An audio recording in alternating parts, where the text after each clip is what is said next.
আসসালামু আলাইকুম সবাইকে। তো এই যে এখন আমার জায়ের হাঁসগুলা, তো এখানে মাশাল্লাহ অনেকগুলো হাঁস হয়েছে।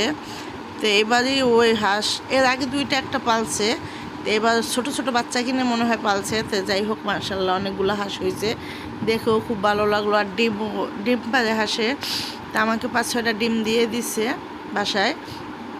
তা আমি যেহেতু থাকি নেই, এই যে এই বড় হাঁসটা আমাকে অনেকবারই বলছে খাওয়াবে, কিন্তু আমি যেহেতু সময় দিতে পারি না, এই জন্য খাওয়ানোরও সময় পায় না। অনেক দিন ধরেই পালতেছে আমাদের খাওয়াবে বলে।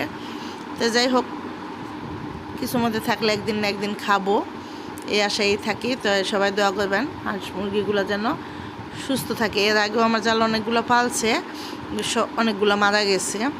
তো এই যে হাঁসটা মাশাল্লাহ খুব সুন্দর, আর ডিম পারে, হয়তো বা দুইটাই পারে। তো যাই হোক, আমরা যাবো জানে না, আমার যা জানে না। তো এরকম আমার ছোটো, তো ও হচ্ছে আমার জন্য 5-6টা ডিম রেখে দিছে, ওগুলো আমাকে দিয়ে দিছে। তাই আমি বাসায় না খেয়েও ফেলছি একটা। এই যে পেয়ারা এত দৌড়া ধরছে, কিন্তু ঘটনা হচ্ছে পোকা হয়ে গেছে পেয়ারাগুলোতে। আর এই যে আমার ভাঙা বাড়ি, গরিবের ভাঙা বাড়িটা দেখলেও অনেক শান্তি লাগে। ভাঙা না, ভিতরে সব কিছু ভালো আছে, টিনগুলো উপর দিয়া অনেক দিন হয়েছে, তো তাই এরকম হয়ে গেছে। তাও আলহামদুলিল্লাহ, ভাঙাই হোক, তাও একটা বাড়ি আছে, এটাই অনেক কিছু। তো এই যে এখন হচ্ছে আমাদের হচ্ছে এটা একটা রোড বের করছে। এই যে এটা হচ্ছে আমার পাশে হচ্ছে আমার মামা একটা বিল্ডিং করছে। তো এটা হচ্ছে আমার মামা, আর হচ্ছে আমার বাড়ির পাশে আমার দেবর। আমরা সবাই এখানে আমাদের যাই, বাড়ির আশেপাশে যারাই আছে সব আমাদের নিজেদের।